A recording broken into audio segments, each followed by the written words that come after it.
This edition of the Ridley Report is brought to you by LRN.FM. Feds don't want you to hear them.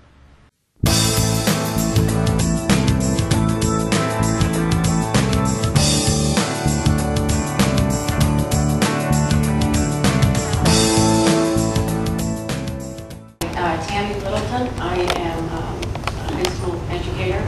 I'm also the mother of a soldier just returned weeks ago from Afghanistan. And I have a couple of questions, but the most important one to my mind is dealing with the radical Muslim element in the United States. You talked about delegitimizing. Why aren't we hearing more from the American Muslim community? And at the risk of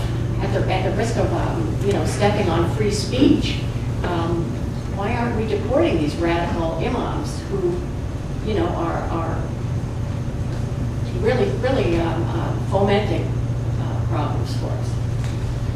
Now, that's firstly, thanks on behalf of all of us for your son's service in these issues. Secondly, in terms of the domestic threat environment, there is more that needs to be done there. And it's not only at the hard edge, there is the soft edge as well, that ultimately we want to be engaging with communities that can be part of the solution. We have not, in my eyes, done enough in this environment, but there hasn't been nothing done. The reality is in the news business, when it bleeds, it leads. Bad news sells. It's the fact. You don't hear about some of the positive stories. I'm a retiree, and first of all, I want to thank you for what you do. My hat's off to you. Question I have, are you at liberty to talk at all about recruiting? Is recruiting for counterterrorism work a problem? Are you getting adequate numbers of people? That's a great question. And again, my role is easy, but I can tell you at a university, and I'm at one, UNH is here, but I'm at George Washington University, I can tell you that we are able to attract the best and the brightest. I might say one of your predecessors on stage here, addressing World Affairs Council audience, made the statement that people in America don't realize how much they hate us over there. When we've perceived threats, we've generally taken, these last two times, a military approach, which has ended up an occupation, and it seems to me it just has exacerbated the long-term situation. I was very pleased to hear you have points of ameliorating this situation, 4 points, starting with ideology.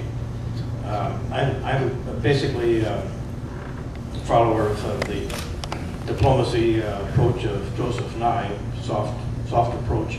And I'd like you, if you can, to expand a little more on what we might do other than military at making friends again with these people. I mean, very valid point. The buzzword is now smart power. So it's soft power, win hearts and minds. We absolutely need to invest where we can there.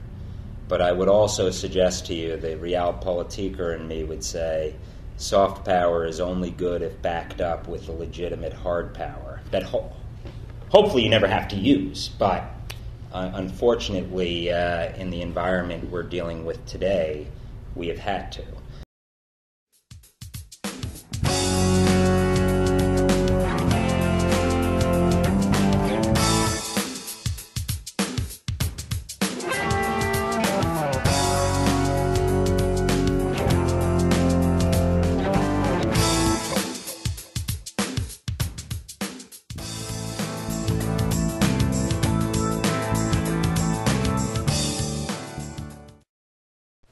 LRN.FM, 24 hours of Liberty Radio every day.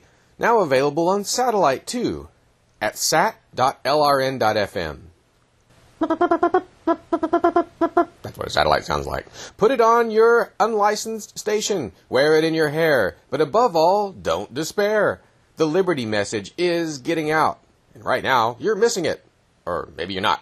But skip on over to LRN.FM. Feds don't want you to hear them.